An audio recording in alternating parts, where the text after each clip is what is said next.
ஆண்டவரே இந்த நேரத்தில் இப்ப பண்ணுங்க. அன்பின் பரலோக பிதாவே, ஆண்டவரே இந்த வேலையை உமது கரத்திலே அர்ப்பணிக்கிறோம், ஒப்பு கொடுக்கிறோம்ப்பா. ஆண்டவரே, சகோதரர் மறைத்து நீர் வெளிப்படுவீராக. எங்களுக்கு தேவையான வார்த்தை என்னும் மன்னாவை கொடுத்து எங்களை போஷித்து எங்களை உயிர்ப்பிப்பீராக. உமது சமூகத்துல எங்களை கிட்டி சேர்க்க அந்த வார்த்தை எங்கள் இருதயத்துல கிரியை செய்யும்படியாய் உமது கரத்திலே அர்ப்பணிக்கிறோம், ஒப்பு கொடுக்கிறோம். நீரே பொறுப்படுத்திக் கொள்ளுங்க, வழி நடத்துங்க. இயேசு கிறிஸ்து நாமத்தினாலே வேண்டிக் கொள்கிறோம் ஜீவனுள்ள நல்ல பிதாவே, ஆமென். நல்லது. ஒரு ஜெபத்தை ஏறெடுத்த சகோதரரையும் அவருடைய குடும்பத்தினரையும் தேவன் ஆசீர்வதிப்பாராக. இந்த கூடுகையின் சார்பாக உங்களுக்கு நன்றியை தெரிவித்துக் கொள்கிறேன். நான் ஸ்கிரீன் ஷேர் பண்ணிட்டு இந்த தலைப்பின் கீழே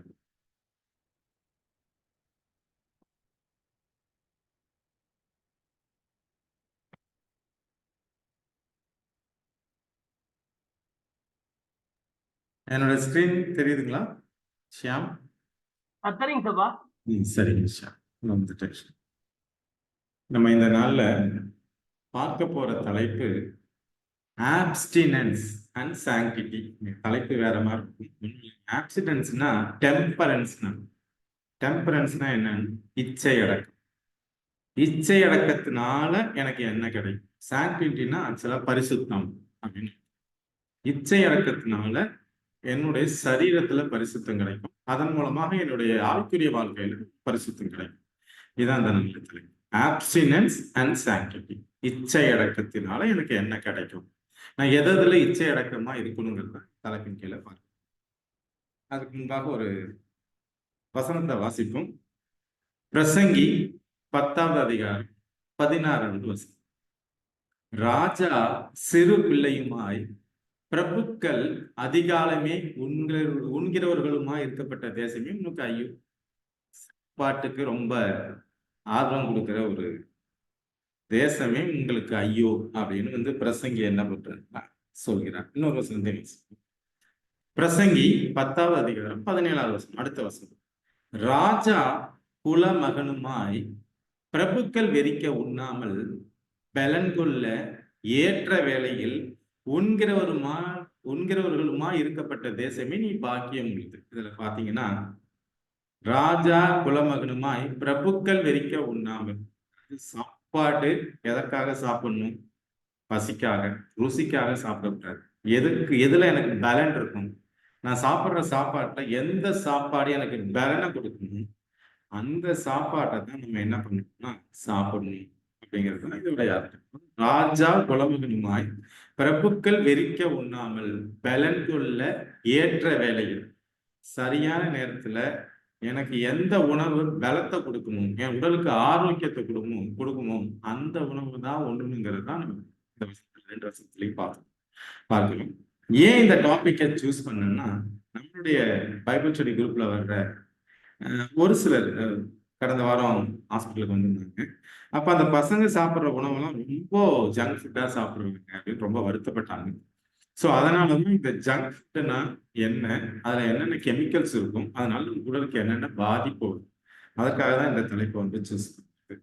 இதுல நம்மளுடைய சிறு பிள்ளைகள் இருந்தாங்க, இதுல நீங்க உட்கார வச்சீங்கன்னா அவங்களுக்கு இந்த டாபிக் கொஞ்சம் பிரயோஜனமா இருக்கும், அவங்களுக்கு ஒரு அவேர்னஸ் கிரியேட்.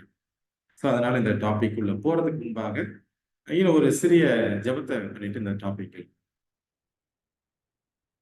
பரிசுத்தர் பரிசுத்தர் பரிசுத்தர் என்று ஓயாமல் துதிக்கப்படும் துதிகளின் மத்தியிலே வாசம் பண்ணுகிற எங்கள் பரலோக தந்தையே, இந்த நல்ல மாலை வேலைக்காக உங்களை துதித்து உங்களை ஆராதித்து நன்றி செலுத்துகிறோம்.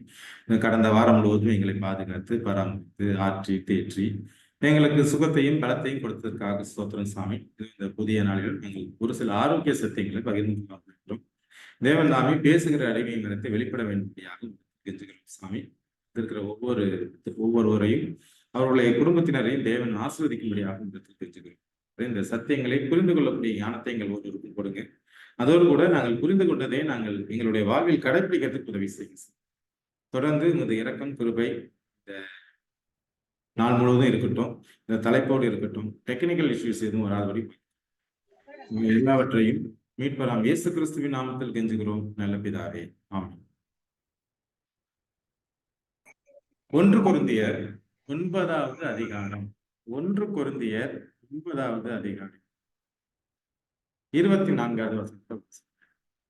பந்தய சாலையில் ஓடுகிறவர்கள் எல்லாரும் ஓடுவார்கள், ஆகிலும் ஒருவனே பந்தயத்தை பெறுவான் என்று அறியீர்களாம். நீங்கள் பெற்றுக்கொள்ளத்தக்கதாக ஓடுங்கள். சாதாரண ஒரு ஓட்ட பந்தயம், எல்லாரும் தான் ஓடுறாங்க, ஆனா ஜெயிக்கிறது யாராவது? ஒருத்தர் தான். அப்போ நாம எப்படி ஓடணும்னா ஜெயிக்கிறவர்களாக ஓடணும். எதை நோக்கி நம்ம ஓடுகிறோம்? உலகத்தார் வந்து ஓட்டப்பந்தயத்துல ஓடுறோம், ஏதோ ஒரு ரேஸ்ல போறோம். ஆனா நாம எதுல ஓடுறோம் அப்படின்னா, நாம பரலோக பாதையில ஓடுறோம். பரலோக பாதையில ஓடுற நமக்கு என்ன வேணும்னா இச்சை அடக்கம் வேணும். அப்படி இச்சை அடக்கம் இருந்தா மட்டும்தான் நம்மளால என்ன பண்ண முடியும்? பந்தயத்துல ஜெயிக்க முடியும். இப்ப இதுல பந்தயங்கிறது என்னன்னா, நம்ம அடைய போகிற பரலோக வாழ்க்கை, நித்திய வாழ்க்கை, அதுதான் பந்தயம். அதுலதான் எல்லாரும் ஓடுறாங்க. எப்படி ஓடணும்? பெற்றுக்கொள்ளத்தக்கதாக ஓடணும். உங்ககிட்ட என்ன வேணும்? இச்சை அடக்க வேணும். இன்னொரு வசனத்தை வாசிப்போம், இதுக்கு அடுத்த வசனத்தை. 1 கொரிந்தியர் 9வது அதிகாரம் 25வது வசனம். பந்தயத்துக்கு போராடுகிற யாவரும் எல்லாவற்றிலும் இச்சை அடக்கமா இருப்பார்கள். பந்தயத்துல போராடு ஜெயிக்கணும்னு ஓடுற எல்லாரும் எதுல இருக்கீங்க? இச்சை அடக்கமா. இப்ப இச்சை அப்படிங்கிறது வெறும் சாப்பாடு மட்டும் விஷயம் இல்லை. வருகிற சிலைகள் அவர்கள் அழிவுள்ள கிரீடத்தை பெறும்படிக்கு அப்படி செய்கிறார்கள். நாமும் அழிவில்லாத கிரீடத்தை பெறும்படிக்கு அப்படி செய்கிறோம். ஒரு எக்ஸாம்பிள், ஒரு பாடகி அவங்க வந்து வாழ்க்கையில சக்சஸ்ஃபுல்லா வரணும் அப்படிங்கிற ஒரு நோக்கத்துக்காக அவங்க ஐஸ்கிரீமு, ஐஸ் வாட்டரு, இல்ல சில்லுன்னு இருக்க எல்லாத்தையும் அவாய்ட் பண்றாங்க. ஏன்னா குரல் போயிடும். அதே போல ஒரு ஓட்டப்பந்தய வீரர் எடுத்துக்கோங்க, எந்த ஒரு அத்லெட் எடுத்துக்கோங்க, ஒரு கிரிக்கெட் பிளேயர், எந்த ஒரு பிளேயர் எடுத்தாலும் அவங்க ஒரு சில விஷயங்கள்ல இச்சை அடக்கத்தோட அவங்களுடைய உடவுல வந்து கட்டுக்கோப்பா வச்சுக்கிட்டா மட்டும்தான் அவங்களால ஜெயிக்க முடியும். பட் இவங்கெல்லாம் எதை நோக்கி ஓடுறாங்கன்னு இந்த வசனம் சொல்லுதுன்னா, அழிவுள்ள கிரீடம். ஒரு அதெல்லாம் நிலைத்து நிற்க போறது இல்லை. இன்னைக்கு வாங்குற ஒரு பொருள் நாளைக்கு அழிய போறது. ஆனா இந்த அழிய போற ஒரு விஷயத்தை பெறுவதற்காக இந்த மக்கள் எப்படி இருக்கிறாங்க அப்படின்னா, இச்சை அடக்கத்துல இருக்காங்க எல்லாவற்றையும். அப்படின்னா நாம எதை நோக்கி ஓடுகிறோம்? பரலோகத்தை நோக்கி ஓடுகிறோம். அப்படி பரலோகத்தை நோக்கி ஓடுகிற நம்ம எந்த அளவுக்கு இச்சையடக்கமா இருக்கணும் அப்படிங்கிறத நம்ம புரிஞ்சுக்க வேண்டிய விஷயம். வெளிப்படுத்தின விசேஷம் 14வது அதிகாரம் 7வது வசனத்தை வாசிப்போம். மிகுந்த சத்தமிட்டு தேவனுக்கு பயந்து அவரை மகிமைப்படுத்துங்கள். அவர் நியாயத்திற்கு கொடுக்கும் வேலை வந்தது.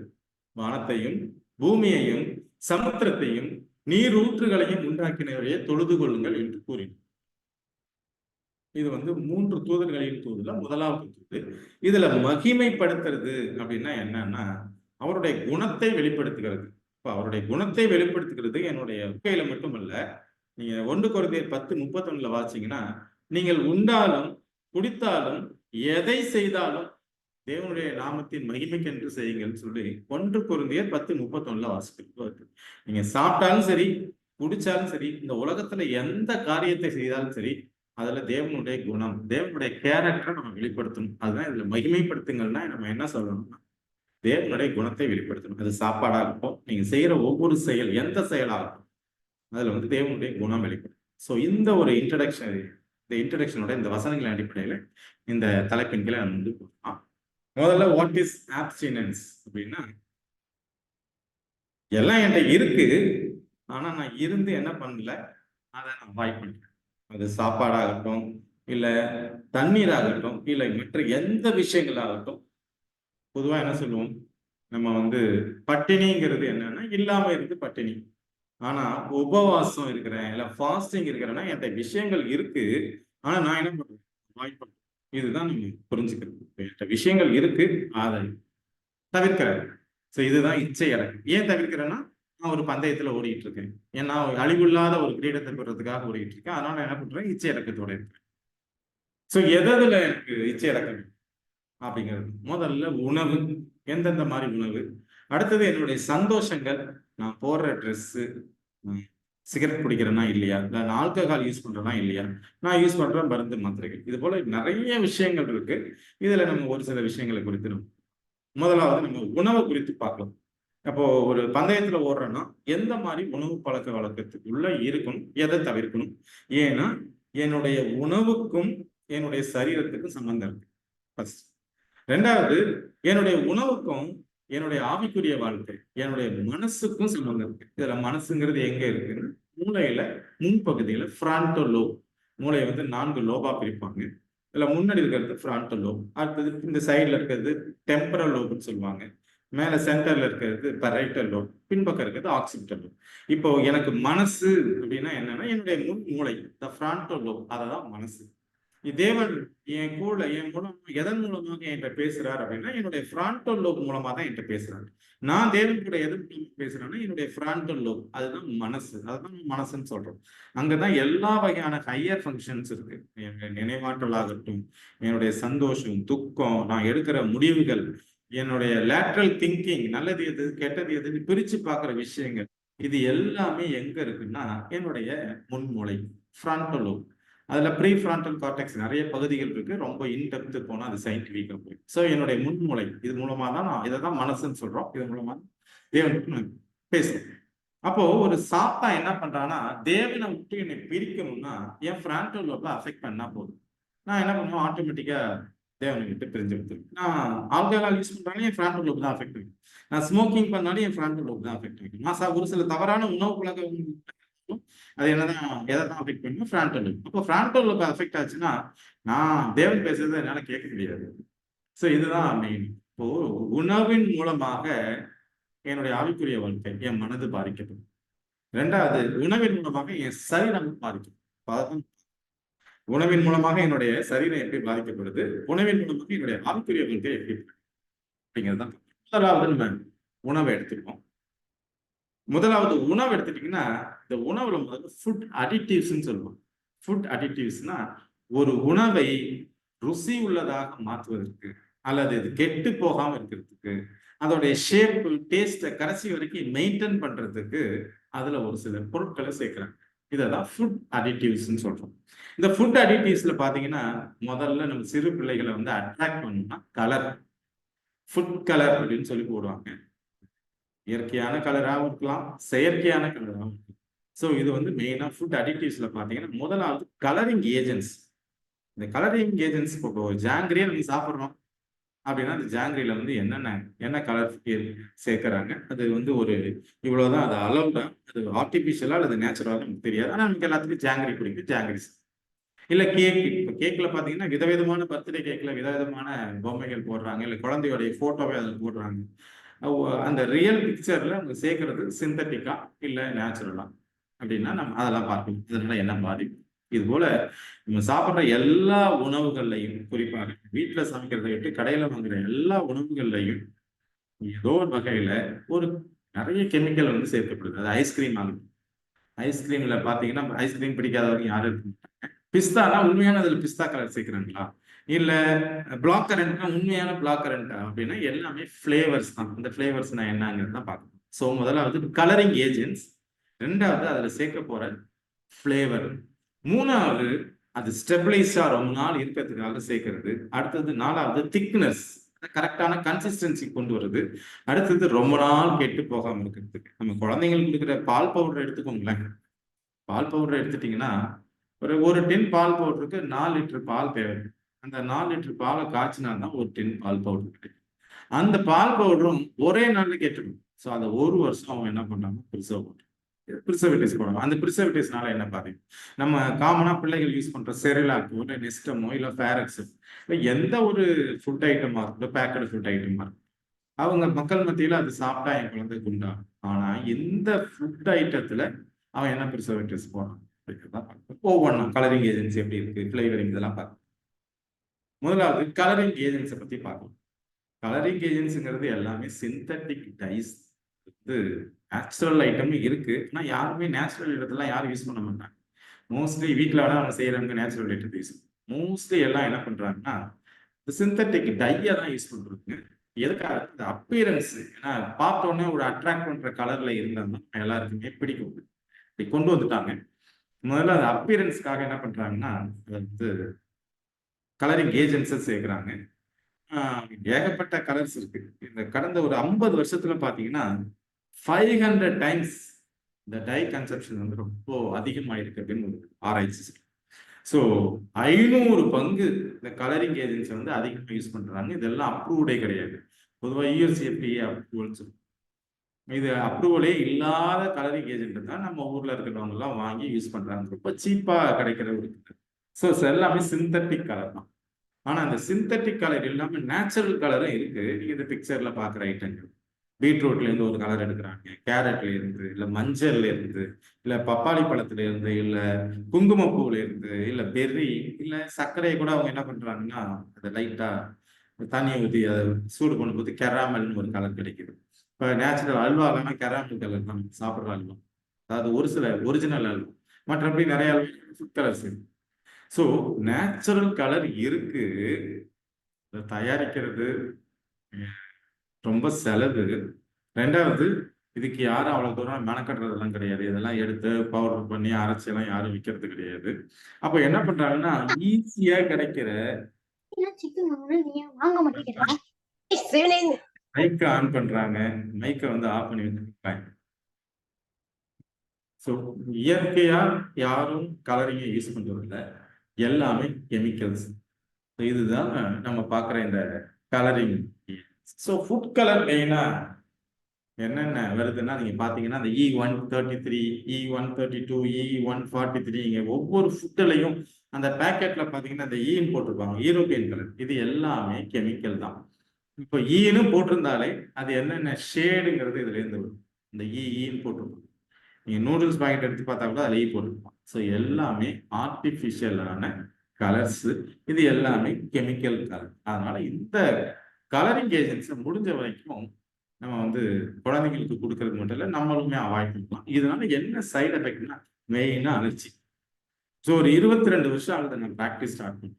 அப்போ இருந்த அலர்ஜியை ஆஸ்துமா விட இப்போ நாங்கள் பார்க்கறதுல ஆல்மோஸ்ட் 80% அலர்ஜி தான் பார்ப்போம். அது ஸ்கின் அலர்ஜி ஆகலாம், அல்லது தொடர்ந்து தும்மல் ஆகட்டும், இல்லை வீசிங் ஆகட்டும். இதுவரை அதாவது எவ்வளோ தூரம் ஹை ஆயிருக்கு, ஒரு 20 இயர்ஸ்ல ரொம்ப ஹை ஆயிருக்கு இந்த அலர்ஜி ப்ராப்ளம். அது இல்லாமல் இந்த ஏடிஹெச்டினா attention deficit hyperactive disorder. அது துருன்னு ஓடிக்கிட்டே இருக்கும், நம்ம சொல்றதை காதலே வந்துடுது. இதை போய் இழுக்கும், அதை போய் இழுக்கும். இந்த மாதிரியான குழந்தைகள் அதிகமா இருக்கிறாங்க. அட்டென்ஷன் டிஃபிசிட் ஹைப்பர் ஆக்டிவ், அதுக்கு கவனமே இருக்காது, நீங்க சொல்றது காது கொடுத்தே கேட்காது.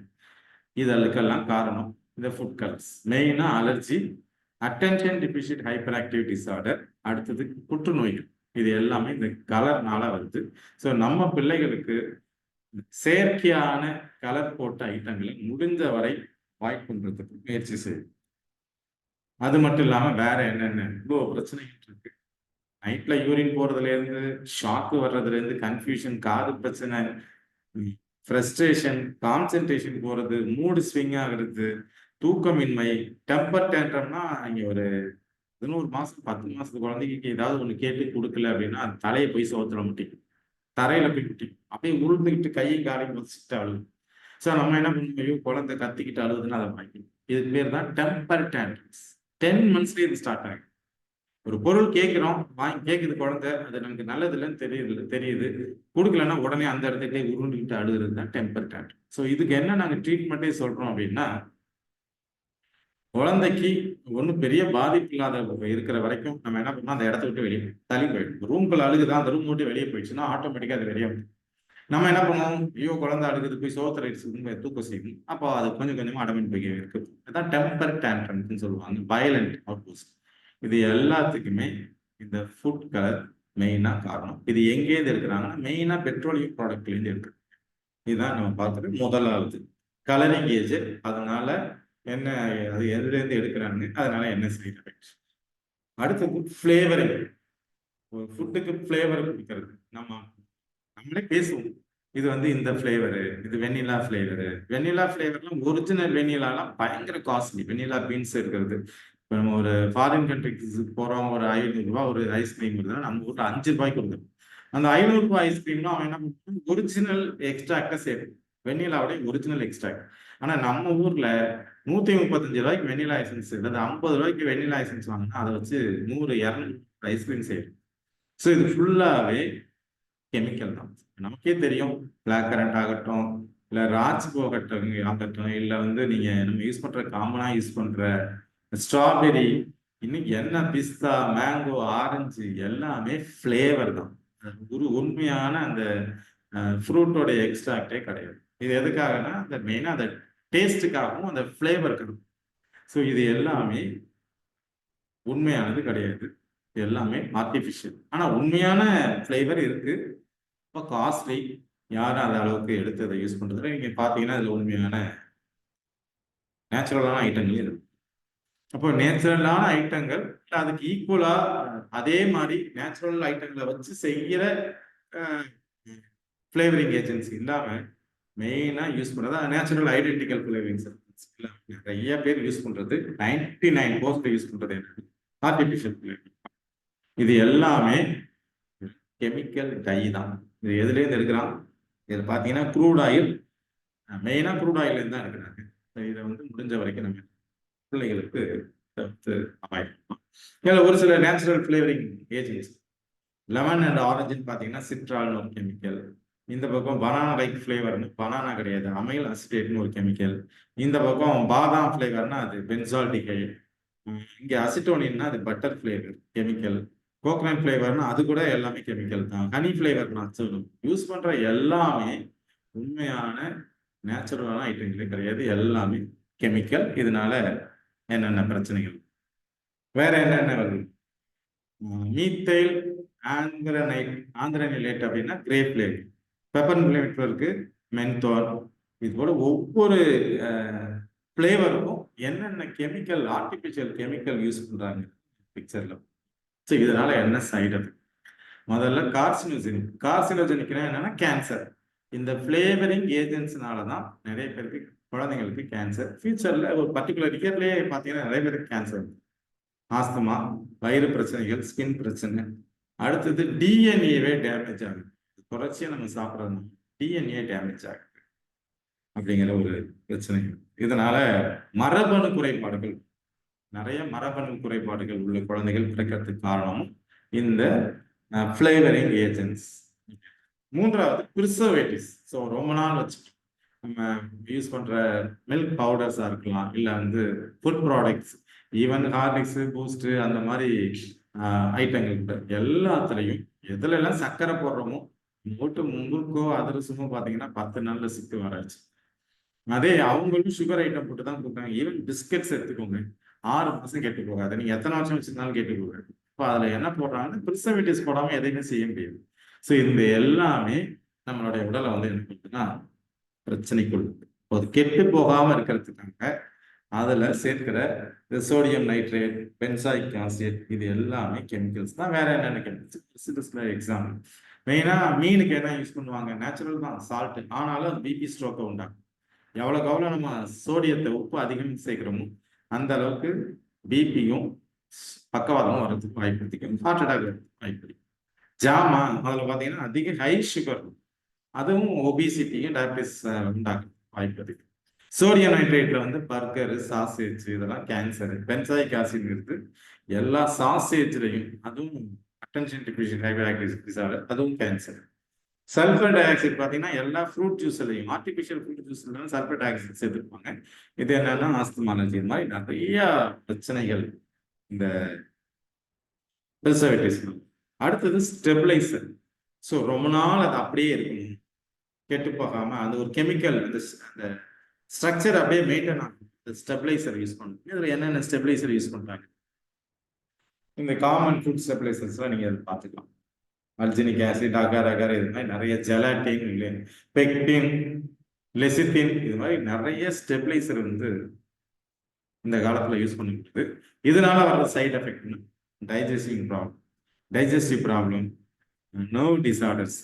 அடுத்தது சரியான தூக்கம் இல்லாம எரிச்சலோடு இருக்கிறது, ரெஸ்பிரேட்டரி பிரச்சனை, ஸ்கின் பிரச்சனை, இது எல்லாத்துக்கும் காரணம் ஸ்டெபிளைசர்.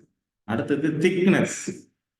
இந்த திக்னஸ்னா ஒரு பர்டிகுலர் தண்ணி மாதிரி இருக்கிறதுல அந்த கெமிக்கலை போட்டால் ஒரு சாலிட் ஸ்டேட்டுக்கு, லிக்விட் ஸ்டேட்டுக்கு வந்துட்டு, இதுக்காக யூஸ் பண்றது தான் திக்னஸ். ஸோ இந்த திக்னஸ்னால என்னென்ன பிரச்சனைகள் அப்படின்னு பார்த்தீங்கன்னா நாசியா, வாமிட்டிங், அதாவது மெயினா வயிறு சம்பந்தமான பிரச்சனைகள் இந்த திக்னஸ். ஸோ இதெல்லாம் ஃபுட்டு. நீங்கள் ஐஸ்கிரீமோடைய ப்ராசஸிங் இந்த பிக்சரில் பார்க்கலாம், எவ்வளோ யூஸ் பண்ணுறாங்க, எவ்வளோ நேரம் ஆகுது, என்னென்ன பண்ணி தான் இந்த கடைசியில் இந்த ஐஸ்கிரீம் வருது. ஸோ காமனாக இந்த கிளைமேட்டில் நம்ம எல்லாருமே நம்ம உடம்பு சூடா இருக்கு, அந்த குளிர்ச்சி ஆகணும்னா என்ன பண்ணணும்? ஐஸ்கிரீம் சாப்பிடணும். ஏறக்குறைய 30 வகையான கெமிக்கல் அதுல இருந்துச்சு. ஸோ அந்த அளவுக்கு அதுல மெயினா இருக்கிறது ஃபுல்லாவே அது வெறும் வாட்டர், சர்க்கரை, கொழுப்பு, இது 3 தாங்க. இதுல ஃபுல்லா நல்ல காத்த யூஸ் பண்ணி அதை வந்து பெருசாக்குறாங்க. அந்த ஐஸ்கிரீம் அப்படியே வச்சிருந்தா ஆட்டோமேட்டிக்கா தண்ணி மாதிரி ஆயிடுது. மெயினா இருக்கிறது காத்து.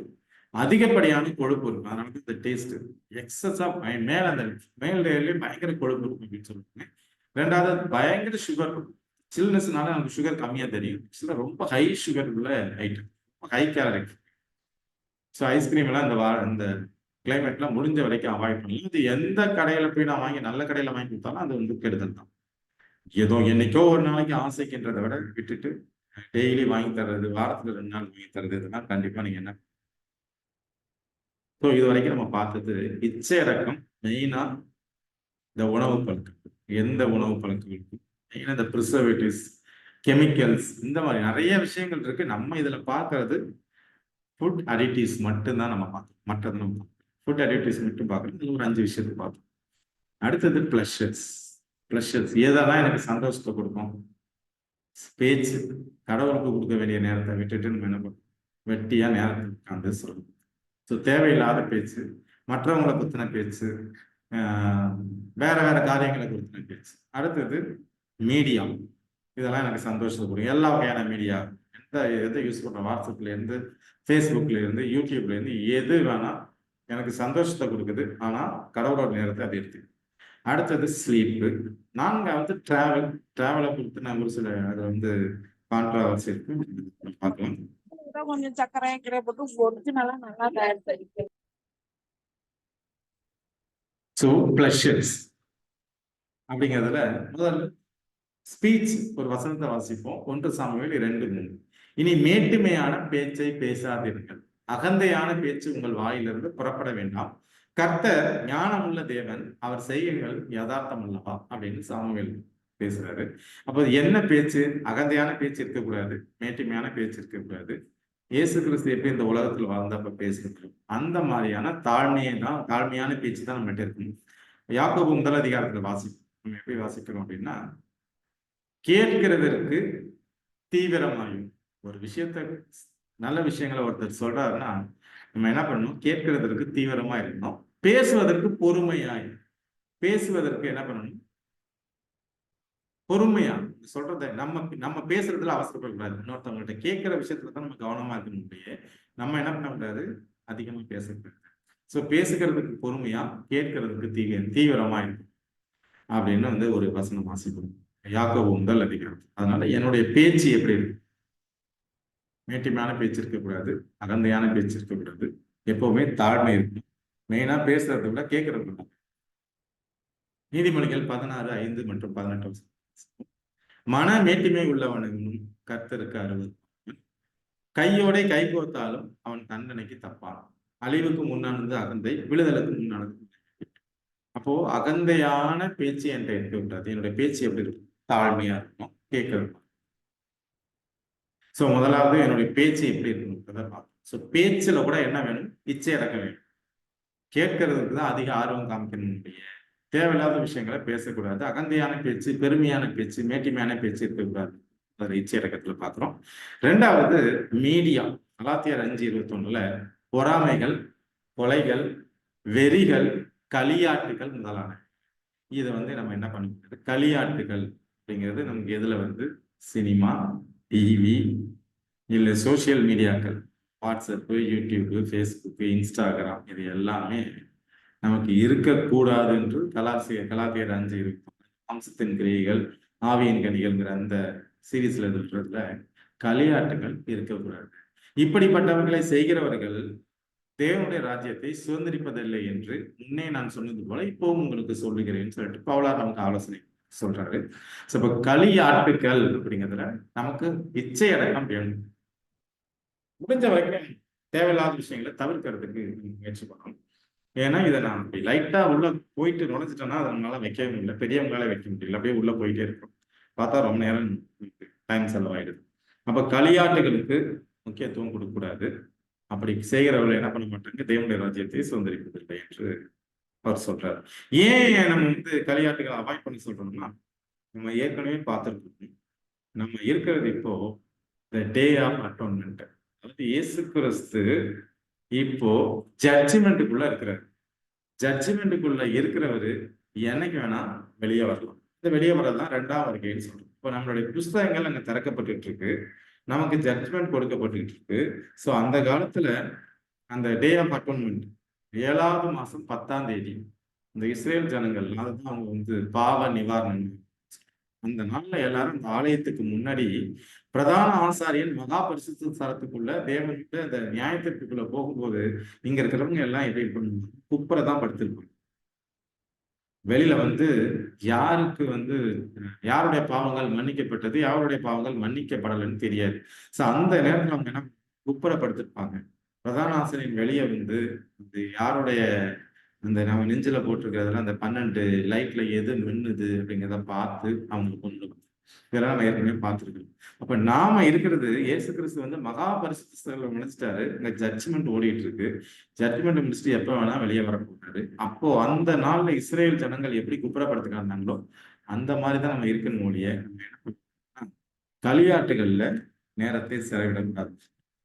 1 பேதுரு 4வது அதிகாரம் சென்ற வாழ்நாட்களத்திலே நாம் புறஜாதிகளுடைய இஷ்டத்தின்படியே நடந்து கொண்டது போதும்.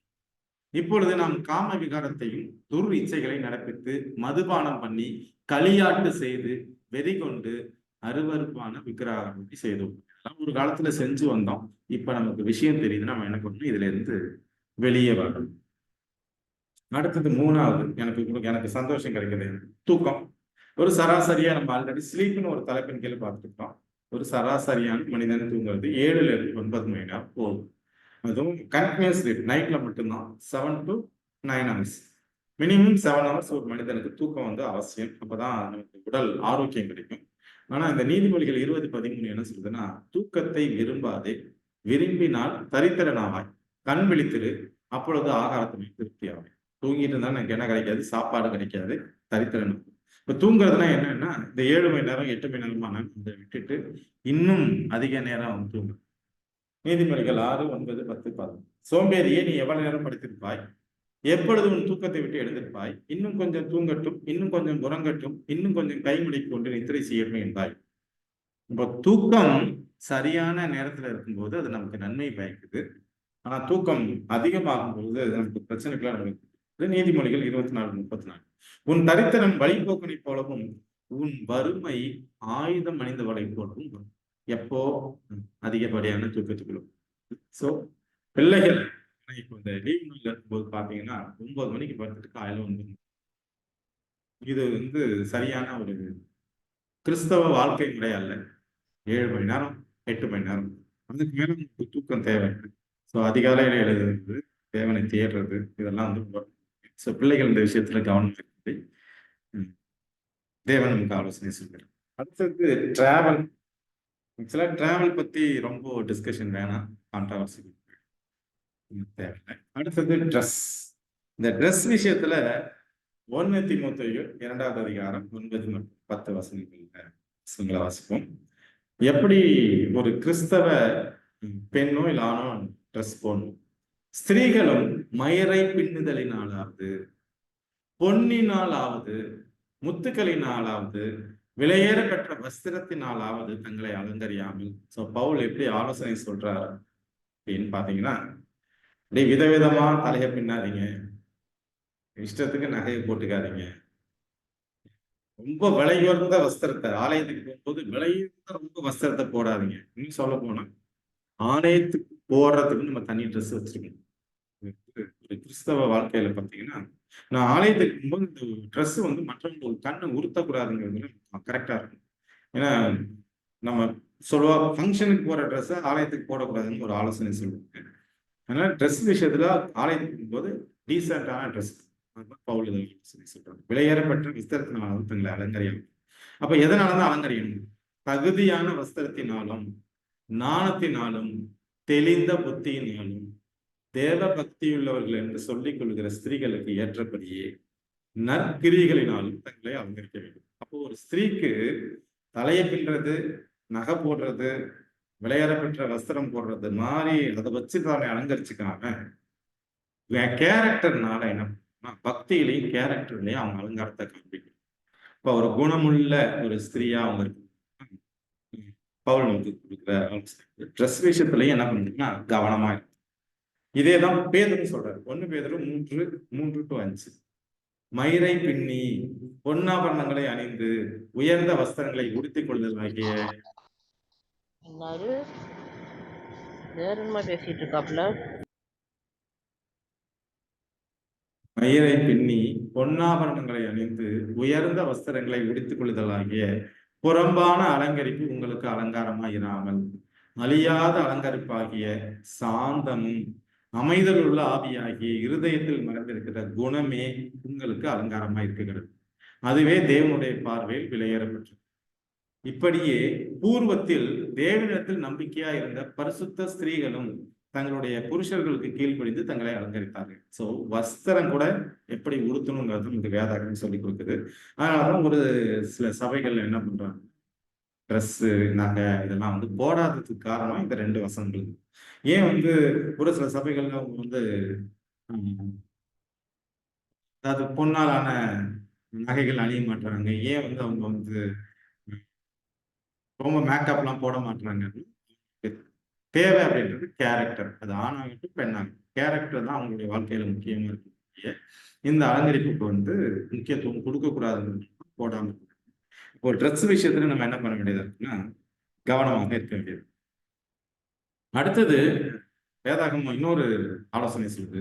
உபாகம் 22:5 புருஷரின் உடைகளை ஸ்திரீகள் தரிக்கலாகாது, ஸ்திரீகள் உடைகளை புருஷர் தரிக்கலாகாது. அப்படி செய்கிறவர்கள் எல்லாரும் உன் தேவனாகிய கர்த்தருக்கு அருவருப்பானவர்கள். உபாகமம் 22:5. ஆனா இன்றைக்கு உலக வாழ்க்கையில சாத்தான் எப்படி மாத்திருக்கிறது? 1980களுக்கு அப்புறம் பாத்தீங்கன்னா மோஸ்ட்லி பொம்பளை பிள்ளைங்க போடுறது எல்லாமே பசங்க போடுற ட்ரெஸ் தான். ஸோ இந்த உடை விஷயத்துல கூட வேதம் கவனத்தை இப்படிதான் போடணுன்றது சொல்லுது. இப்போ புருஷரின் உடைகளை ஸ்திரீகள் தரிக்கலாகாது, ஸ்திரீகள் உடைகளை புருஷர் தரிக்கலாகாது. அப்படி செய்கிறவர்கள் எல்லாரும் உன் தேவனாகிய கர்த்தருக்கு ஆடை விஷயத்துல மிகவும் கவனமாக. அடுத்தது தற்பெருமை, பிரைடு, மேட்டிமை, மனமேட்டிமை. சாத்தான் எதனால விழுந்து போனோம் அப்படின்னா மனமேட்டிமைனாலதான் விழுந்து. எசேக்கியேல் 28:17 வாசிக்கிறோம். உன் அழகினால் உன் இருதயம் மேட்டிமையாயிற்று, உன் மெனிக்கினால் உன் ஞானத்தை கெடுத்தாய், உன்னை தரையிலே தள்ளி போடுவேன், ராஜாக்கள் உன்னை பார்க்கும்படி உன்னை அவர்களுக்கு முன்பாக வேடிக்கையாக. இந்த மனமேட்டிமை நம்மகிட்ட இருக்குது. எதில் இச்சை அடக்கம். ஸோ உணவுல ஒரு சில விஷயங்கள் குறித்து பார்த்தோம். அடுத்தது பார்த்த இந்த ட்ரெஸ் ஆகட்டும், இல்லை என்னுடைய பேச்சாகட்டும், என்னுடைய தூக்கமாகட்டும், எல்லாத்துலையும் சரியான பாதையை நமக்கு வேதாகம் சொல்லி கொடுக்குது. அதை சரியான முறையில நம்ம கடைபிடித்தோம்னா தேவனுக்கு அங்க வாழ முடியும். தானியேல் 5:20 அவருடைய இருதயம் மேட்டிமையாகி, யாருடைய இருதயம்? நெபுகாத்நேசருடைய இருதயம் மேட்டிமையாகி, அவருடைய ஆவி கர்ப்பத்தினால் கடினப்பட்ட போது அவர் தமது சிங்காசனத்திலிருந்து தள்ளப்பட்டார். அவருடைய மகிமை அவரை விட்டு அகன்று போயிட்டு மேல முன்னாடி யாரை பார்த்தோம்? சாத்தானை பார்த்தோம், லூசிபரை பார்த்தோம். அவனுக்கும் மனமேட்டிமை வந்ததுனாலதான் அவன் தேவன் எதிர்க்க துணிக்கிறான். தேவன் என்ன பண்றாருன்னா கீழே தள்ளி விடுறாரு. இங்க இந்த ராஜாவுக்கு என்ன வருதுன்னா மனமேட்டிமை வர்றதுனாலதான் சிங்காசனம் அவரை விட்டு தள்ளப்பட்டு அவர் எத்தனை வருஷம்? 7 வருஷம் அவரு மனவியாதினால பாதிக்கப்பட்டு அவர் தன்னையே ஒரு மாடா நினைச்சுக்கிட்டு என்ன பண்றாருன்னா வயல்வெளியின் ஃபுல்லா திங்கிறாரு. 7 வருஷத்துக்கு அப்புறம் அவருக்கு புத்தி தெரியுதுங்கிறத நம்ம வாசிக்கிறோம். அப்ப மனமேட்டிமை என்ன பண்ணக்கூடாதுன்னா இருக்கு. 1 யோவான் 2:14. இந்த வசனத்தை வச்சு நம்ம ஒரு டாபிக்கே பேசியிருக்கோம் ஏற்கனவே. ஏனெனில் இந்த டாபிக் ரிச்சர்ட் சார் கொடுத்திருக்காரு. ஏனெனில் மாம்சத்தின் இச்சையும் கண்களின் இச்சையும் ஜீவனத்தின் பெருமையும் ஆகிய உலகத்தில் உள்ளவைகள் எல்லாம் பிதாவினால் உண்டானவைகள் அல்ல, அவைகள் உலகத்தினால் உண்டானவைகள் அல்ல, உலகத்தினால் உண்டானவைகள். அப்போ இந்த இச்சை அடக்கம், பெருமை, மேட்டிமை எல்லா விஷயத்திலையும் இருக்கிறதெல்லாம் இது தேவனால் உண்டானது அல்ல. இதெல்லாம் யாரால் உண்டு? சாத்தானால் உண்டானது. அடுத்தது இம்மாரல் செக்ஸ், இது நமக்கு தேவை. சரி, அடுத்தது ஒர்க்கு. இதுவுமே ஒரு இச்சை அடக்கம். ஒர்க்லையும் ரொம்ப கம்மியா வேலை செஞ்சாலும் அது பிரச்சனை, ரொம்ப ஓவரா வேலை செஞ்சாலும் அது பிரச்சனை. ஒர்க் விஷயத்துல என்ன பண்ணணும்னா, வேலைக்கு கொடுக்க வேண்டிய நேரத்தை வேலைக்கு கொடுக்கணும், தேவனுக்கு ஒதுக்க வேண்டிய நேரத்தை தேவனுக்கு ஒதுக்கணும். குடும்ப ஜெபம், தனிப்பட்ட ஜெபம், இல்ல வேதாகம ஆராய்ச்சி, டிஸ்கஷன், இதுக்கெல்லாம் நேரத்தை ஒதுக்கணும். நம்ம நேரத்துக்கு எது கொடுக்கக்கூடாது அப்படின்னா, வேலைக்கு மட்டுமே கொடுத்து ஓவர எப்போதாலும் வேலை வேலை எனக்கு பணம் அப்படிங்கிறது மாதிரி போகக்கூடாது. அதுக்காக வேலை நான் செய்ய மாட்டேன், ரொம்ப கம்மியாகவும் வேலை செய்யணும். ஸோ வேலை செய்ய வேண்டிய நேரத்தில் வேலை செய்யணும், தூங்க வேண்டிய நேரத்தில் தூங்கணும், சரியான உணவு வகைகளை தேர்ந்தெடுத்து உண்ணணும். இப்படி இருக்கும் பொழுது நம்மளுடைய சரீரம் பாதுகாக்கப்படும், நம்முடைய ஆவிக்குரிய வாழ்க்கைக்கு முன்மூளையும் பாதிக்கிறது. அடுத்தது ஸ்மோக்கிங், ஆல்கஹால், இது நமக்கு நிறைய பேர்கிட்ட இருக்காது, திரும்ப டிஸ்கஷன் தேவையில்லை. 1 கொரிந்தியர் 10:23 எல்லாவற்றையும் அனுபவிக்க எனக்கு அதிகாரம் உண்டு, ஆகிலும் எல்லாம் தகுதியாயிராது. எல்லாவற்றையும் அனுபவிக்க எனக்கு அதிகாரம் உண்டு, ஆகிலும் எல்லாம் பக்தி விருத்தியை உண்டாக்காது. இந்த வசனத்துல நீங்க வாசிக்க, எனக்கு முன்னாடி எல்லாம் இருக்கு, என்கிட்ட பணம் இருக்கு, நேரம் இருக்கு, எல்லாமே இருக்கு, ஆனா எல்லாவற்றையும் நான் அனுபவிக்கிறதுக்கு எனக்கு அதிகாரம் இருந்தா அதெல்லாம் எல்லாமே எனக்கு என்னவா இருக்காது, தகுதியா இருக்காது. எல்லாவற்றையும் அனுபவிக்க எனக்கு அதிகாரம் உண்டு, ஆகிலும் எல்லாம் பக்தி விருத்தியை உண்டாக்க. சொன்ன ஒரு சில விஷயங்கள்ல எனக்கு இச்சை அடக்கம் வேணும். அது தூக்கமாகட்டும், பேச்சாகட்டும், இல்ல அது என்னுடைய ஆடை அலங்காரமா இருக்கட்டும், இல்ல என்னுடைய உணவு பழக்க வழக்கமா இருக்கட்டும், என்னுடைய வேலையாகட்டும், எல்லாத்துலயும் என்ன வேணும்னா இச்சை அடக்கம். கடைசியா ஒரு வசனம் 1 கொரிந்தியர் 6, இதுதான் ஏற்கனவே அந்த இதுலையும் பார்த்தோம். எல்லாவற்றையும் அனுபவிக்க எனக்கு அதிகாரம் உண்டு, ஆகிலும் எல்லாம் தகுதியா இராது. எல்லாவற்றையும் அனுபவிக்க எனக்கு அதிகாரம் உண்டு, ஆகிலும் நான் ஒன்றிற்கும் அடிமைப்பட மாட்டேன். ஸோ எல்லாம் எனக்கு இருந்தாலும் நான் எதற்குமே அடிமைப்பட மாட்டேன். ஏன்னா நம்ம உலகத்துல பார்க்கிறது, நம்ம அனுபவிக்கிறது எல்லாமே அழியக்கூடிய ஒன்று. இது சொத்தாகட்டும், என்னுடைய வாகனங்கள் ஆகட்டும், வீடாகட்டும், இல்ல நீங்க வச்சிருக்கிற எல்லாமே அழியக்கூடியது. அழியாத ஒண்ணே ஒண்ணு பரலோகம் மட்டும், தேவன் மட்டும். ஸோ அதை நோக்கி நம்ம என்ன பண்ணணும், ஓடுவோம். அந்த பந்தயத்துல நம்ம என்ன பண்ணணும், நிச்சய அடக்கத்தோட போய் பந்தயத்துல நம்ம கிரீடத்தை பெற்றுக்கணும். 1 கொரிந்தியர் 6:19-20 உங்கள் சரீரமானது நீங்கள் தேவனாலே பெற்றும் உங்களில் தங்கியும் இருக்கிற பரிசுத்த ஆவியினுடைய ஆலயமாக இருக்கிறது என்றும் நீங்கள் உங்களுடையவர்கள் அல்லவென்றும் அறியீர்களா. கிரயத்துக்கு கொல்லப்பட்டீர்களே, ஆகையால் தேவனுக்கு உடையவர்களாகிய உங்கள் சரீரத்தினாலும் உங்கள் ஆவியினாலும் தேவனை மகிமைப்படுத்துங்கள். 1 கொரிந்தியர் 6:19-20 என்ன சொல்றதுன்னா, மொத்தம் நம்ம எல்லாத்துக்கும் தெரிஞ்சது மொத்தம் 3 ஆலயங்கள் இருக்கு. ஒரு ஆலயம் எங்க இருக்குன்னா பரலோகத்துல இருக்கு. நம்ம வெளிப்படுத்தல் 11-11 அதிகாரத்துல கடைசி வசனத்தை வாசிச்சா தெரியும், பரலோகத்திலே தேவனுடைய ஆலயம் திறக்கப்பட்டது. நீங்க இதுல யாத்திரா 25வது அதிகாரத்துல வாசிங்கன்னா பாத்தீங்கன்னா, பரலோகத்துல அந்த ஆலயத்தை மோசே கிட்ட காமிச்சு, பூலோகத்துல அதே மாதிரி ஆலயம் அந்த மாதிரியே செய்யுமாறு. சோ பூலோகத்துல ஒரு ஆலயம் இருந்துச்சு. அந்த ஆலயம் எங்க, எருசலேம்ல கட்டப்பட்டது. அந்த ஆலயத்தை இடிச்சிட்டாங்க, இப்ப அந்த ஆலயம் கிடையாது. இப்ப தேவன் எங்க தங்கி வாசம் பண்ண விரும்புகிறாருன்னா, நம்ம உடம்புக்குள்ள தான் ஆலயம். இப்போ வேற எதுவும் ஆலயம் இல்லை. நீங்க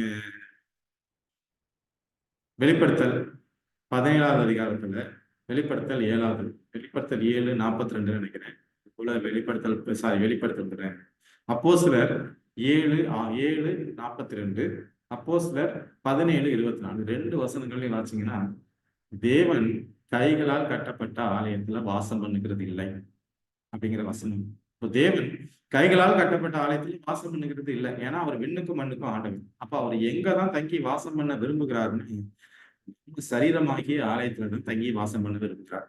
அப்ப இந்த சரீரமாகிய ஆலயத்துல தேவன் தங்கி வாசம் பண்ண விரும்புகிறாருன்னு, இந்த சரீரம் என் சொந்த சரீரம் இல்லை. ஏன்னா இயேசு கிறிஸ்து தன்னுடைய ரத்தத்தை சிந்தி என்னை விலைக்கு வாங்கியிருக்காங்க. அதான் கிரயத்துக்கு கொல்லப்பட்டீர்களே, அப்படிப்பட்ட சரீரத்தை, தேவன் தங்கி வாசம் பண்ணுகிற சரீரத்தை நான் எப்படி வச்சு, அது உணவாகட்டும், இல்ல உலக பழக்க வழக்கங்களாகட்டும், இல்ல தனிப்பட்ட பழக்க வழக்கங்களாகட்டும், இதுல இருந்தெல்லாம் ஒதுங்கி இந்த ஆலயத்தை நீங்க சரியான முறையில வைத்து, நீங்க உங்கள் சரீரத்தினாலும் உங்கள் ஆவியினாலும் தேவனை மகிமைப்படுத்துங்க. இப்ப தேவனுடைய குணத்தை என்னுடைய சரீரத்தினாலும் நான் வெளிப்படுத்தணும், என்னுடைய ஆவியினாலும் நான் வெளிப்படுத்தணும் அப்படிங்கிறது கற்றுக்கொள்ளக்கூடிய பாடம்.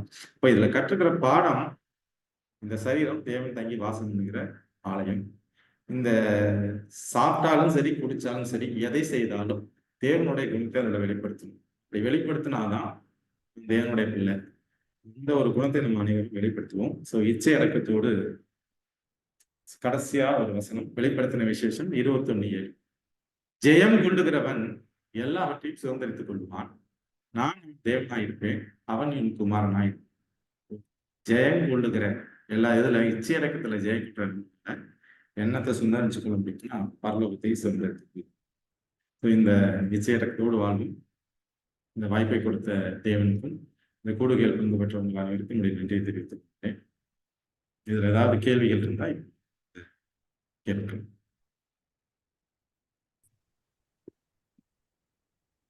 எங்கள் நேசிக்கும் பரிசுத்தமுள்ள பிதாவே, சுவாமி தேவனாய் கர்த்தர் நீர் கொடுத்த நல்ல ஏதோ டாக்டர் மூலியமாக நீ பேசிய ஞானத்துக்காக நன்றி செலுத்துகிறோம் சுவாமி. ஆண்டவரே தகப்பனே, நாங்கள் எப்படி நாங்கள் சுவாமி இச்சை அடக்கத்திலிருந்து நாங்கள் மீண்டு வர வேண்டும் என்பதை எங்களது உணவு பழக்கவழக்கம் மூலியமாகவும் எங்களுடைய குணத்தின் மூலமாகவும் சுவாமி நீர் எங்களுக்கு மிக தெளிவாக விளங்க பண்ணினீர். உமது சத்திய வசனங்களும் எங்களுடைய பேசுகிற ஆண்டவர் தகப்பனே, ஏதோ அந்த வசனங்கள் ஒவ்வொன்றும் எங்கள் வாழ்க்கையிலே தகப்பனே நாங்கள் அதை அறிந்து உணர்ந்து நாங்கள் நகர்த்தும் ஒவ்வொரு நகரும் சுவாமி உமது வசனத்தின் அடிப்படையிலே நாங்கள் வாழ உதவி செய்யுங்க சுவாமி. இதோ உமது தாசனை ஆண்டவர் சுவாமி நீர் பயன்படுத்திய கிருபைக்காக நன்றி செலுத்துகிறேன். இதோ இந்த கூடுகையில் உள்ள ஒவ்வொருவரும் தகப்பனே நாங்கள் இதை புரிந்து கொண்டு இதை அறிந்து தகப்பனே எங்கள் வாழ்வே நாங்கள் தகப்பனே எங்கள் சரீரத்தையும் எங்களுடைய மனதையும் எங்களுடைய எண்ணங்களையும் நாங்கள் தெளிந்த புத்தி உள்ளவர்களாக நாங்கள் சாமியை ஒன்றொன்றையும் பகுத்தறிந்து நாங்கள் மேற்கொள்ள எங்கள் தேவனாய் கத்தை எங்களுக்கு அதுக்குரிய பலனை கொடுங்க ஆண்டவரே சுவாமி. ஏதோ இந்த உலகத்துக்குள் நாங்கள் செல்லும் பொழுது இந்த தேவனாய் கத்தரின் கரம் தேவனுடைய கிருபை எப்பொழுது எங்களுடைய இருக்கட்டும். ஏதோ வந்திருக்கும் ஒவ்வொருக்காக நன்றி செலுத்துகிறேன் சுவாமி. மேலும் தகப்பனே ஒவ்வொரு நாளும் ஒவ்வொரு வாரம் நாங்கள் இது அந்த கூடுகையில தகப்பனே மேலும் நிறைய பேரை சேர்த்து ஆண்டவரே அவர்களும் பயன்பட இந்த தேவனாய் கத்தை கிருபை பாராட்டுங்க. அதற்காக நாங்கள் யாவரும் சேர்ந்து ஒன்றாக தகப்பனே நாங்கள் உம்மை துதிக்கிறோம், உம்மை ஆராதிக்கிறோம் சுவாமி. ஏதோ இந்த கூடுகையில தகப்பனே நாங்கள் ஒற்றுமையாக இருந்து தகப்பனே உம்மை குறித்து அறியவும் உமது ஞானத்தில் நாங்கள் வெளிப்படவும் இந்த தேவனை கத்தை கிருபை பாராட்டுங்க. எல்லாவற்றையும் தேவனை பார்த்து கொடுக்கிறேன். ஏதோ நாளை தினம் நாங்கள் தகப்பனே இந்த உலகத்துக்கு செல்லும் பொழுது என் தேவனுடைய பரிசுத்தமும் தகப்பனே தேவனுடைய கிருபையும் எங்களை சூழ்ந்து கொள்ளட்டும். நீங்க பொறுப்பு நடத்துங்க, வழி நடத்துங்க. இயேசுவின் நாமத்தில் பிதாவே, ஆமென். நல்லதொரு ஜபத்தை எடுத்த சகோதரரையும் அவர் செய்கிற ஊழியங்களையும் தேவன் ஆசீர்வதிப்பாராக. இந்த கூடுகையின் சார்பாக உங்களுக்கு நன்றியை தெரிவித்துக் கொள்கிறோம். மீண்டுமாக நம்ம அடுத்த வாரம் வேற ஒரு காஸ்பல் மெசேஜ்ல நம்ம சந்திப்போம்.